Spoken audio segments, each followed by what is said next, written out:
Merhabalar, bu videoda sizlerle birlikte görmüş olduğunuz bu boncuklu halhalı çalışacağız. Halhalımız düğmelidir. Ayak bileğine geçirildikten sonra bir düğme yardımıyla bu şekilde bileğinize yerleştirebiliyorsunuz. Dilediğiniz renkte ve modelde boncuklar yerleştirebilirsiniz. Kullandığım iplik pamuklu Mercedes iplik kullandım. Marka bilgisine açıklamalarda yer vereceğim. Oradan da takip edebilirsiniz. Hemen dokusunu da şöyle yakından göstereyim. Tığ numaram ise ipliğime uygun olacak şekilde 2 milim tığ kullandım. Parlak boncuklar tercih ettim. Sizler daha farklı kesimde boncuklar irili ufaklı tercih edebilirsiniz.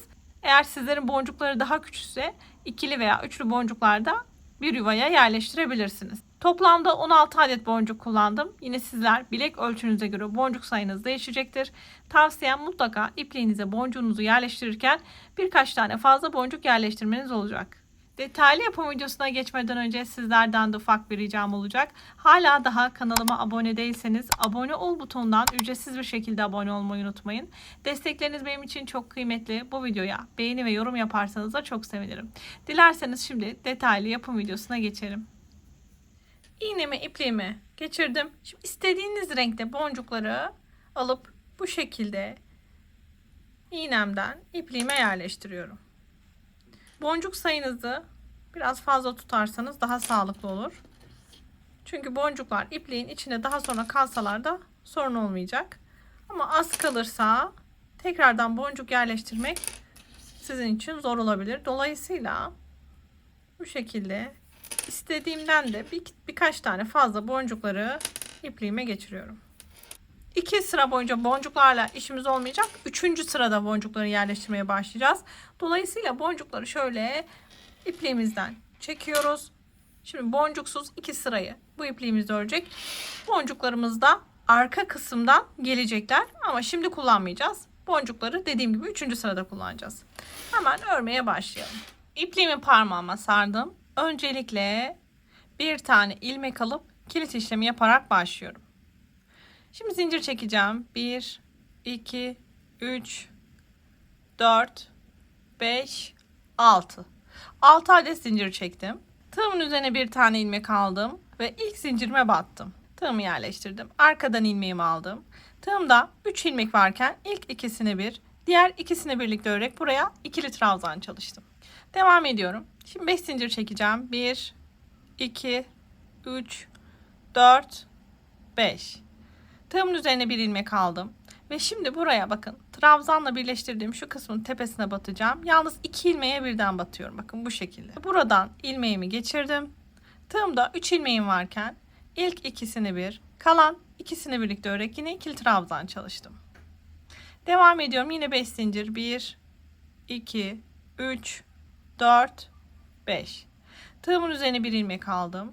Ve yine bakın bu dibindeki şu noktaya 2 ilmeğimi birlikte tığıma bu şekilde yerleştirdim. Arkadan ilmeğimi aldım. Yine tığımda 3 ilmek varken 2 defa da çıkarak ikili trabzanımı çalıştım. Devam ediyorum. Yine 5 zincir. 1, 2, 3, 4, 5. Tığımın üzerine aldım. Ve bakın dibindeki bu 2 ilmeğe bu şekilde tığımı yerleştirip ilmeği çıkarttım. Ve 2 defa da çıkarak yine ikili trabzanımı ördüm. Bakın bu şekilde bileğinizin boy ölçüsüne göre devam ediyoruz. 3, 4, 5 zincir.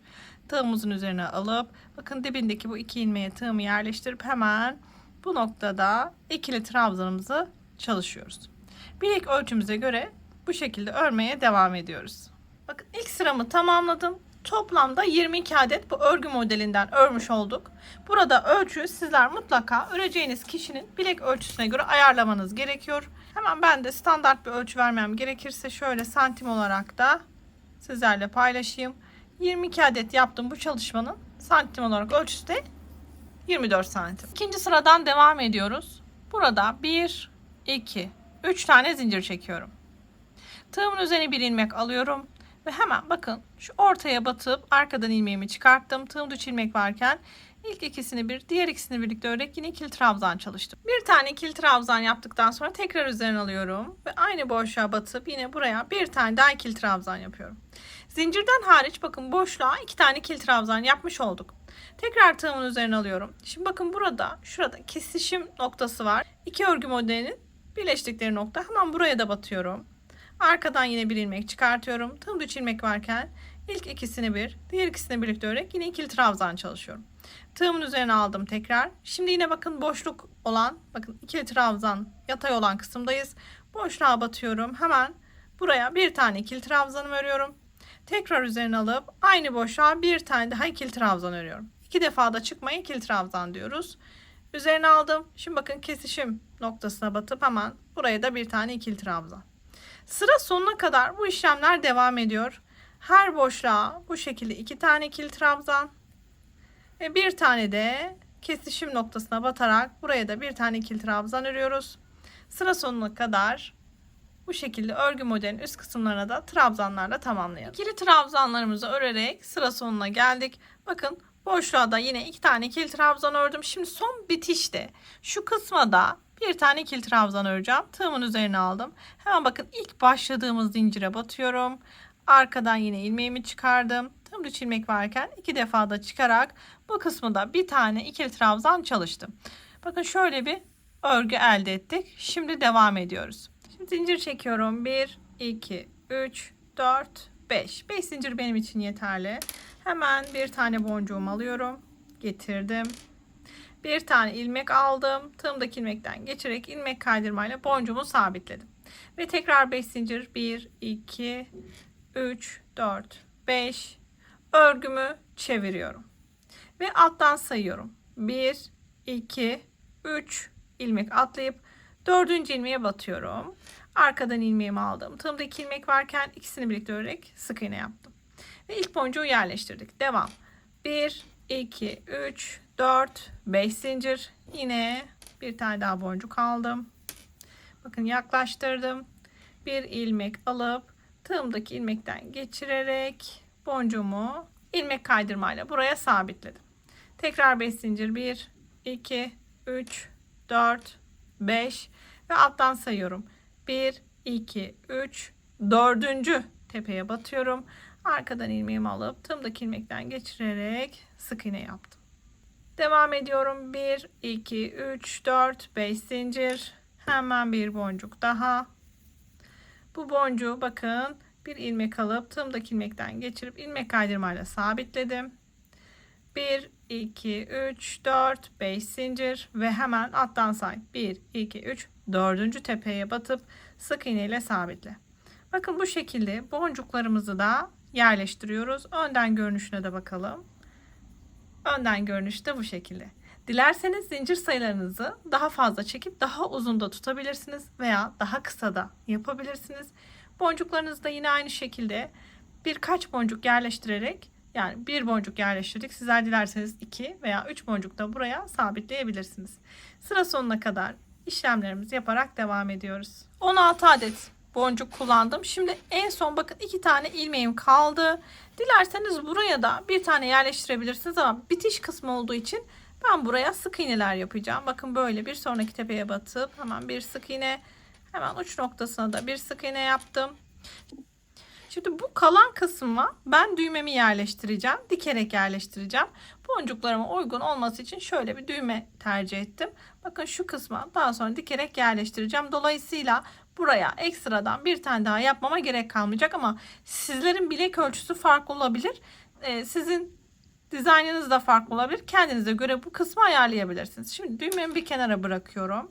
Şimdi ilmek kaydırmalar yaparak üst kısma geleceğim. Hemen şuradaki trabzana tığımı yerleştirip arkadan ilmeğimi alıp tığımdaki ilmekten geçirdim. Bir ilmek kaydırma yaptım. Sonra bir zincir.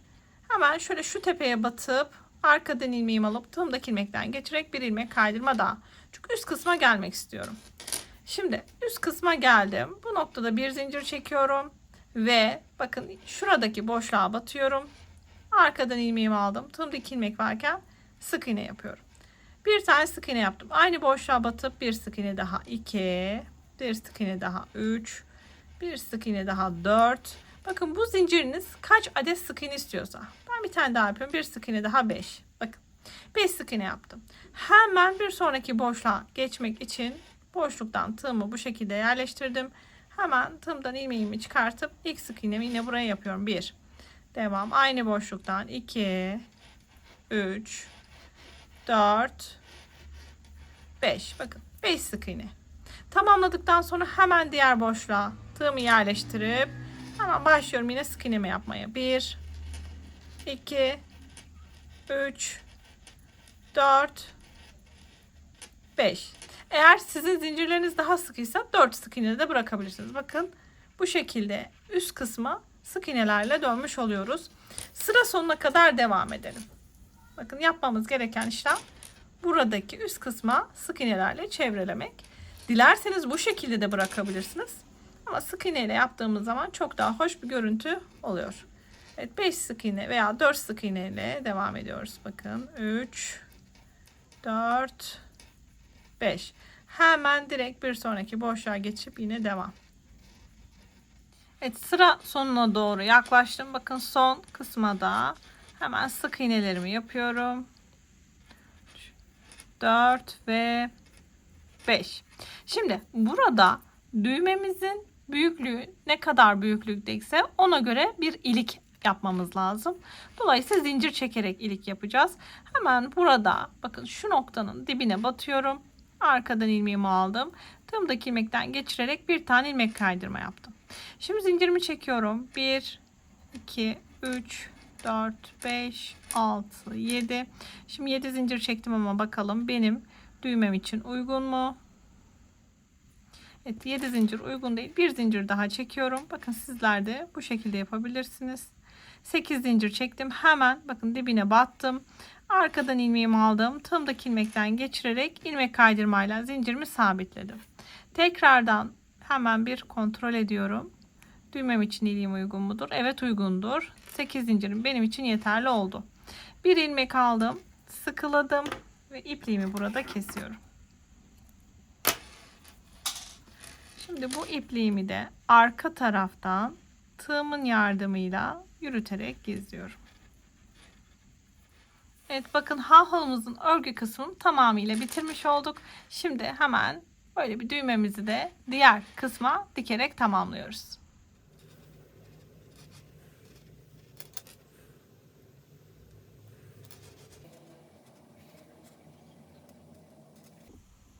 Evet, düğmemizi de tamamıyla dikip bitirdik. Şimdi bakın halımız tamamlanmış oldu. Dilerseniz bu aşamada hafif bir buhar vererek de ütüleyebilirsiniz. Bakın bu şekilde bileğinize geçirdiğiniz zaman düğme ile birlikte halınız bileğinizde, ayak bileğinizde çok şık bir görünüm elde etmiş oluyor. Böylece bir projenin daha sonuna gelmiş olduk. Umarım sizler de benimle birlikte keyifle örmüşsünüzdür. Hala kanalıma abone değilseniz bu tarz örgü tarif videolarını kaçırmamak için abone ol butonundan ücretsiz bir şekilde abone olabilirsiniz.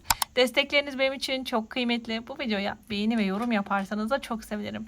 Bir başka projede görüşmek üzere. Herkese iyi çalışmalar diliyorum. Hoşça kalın.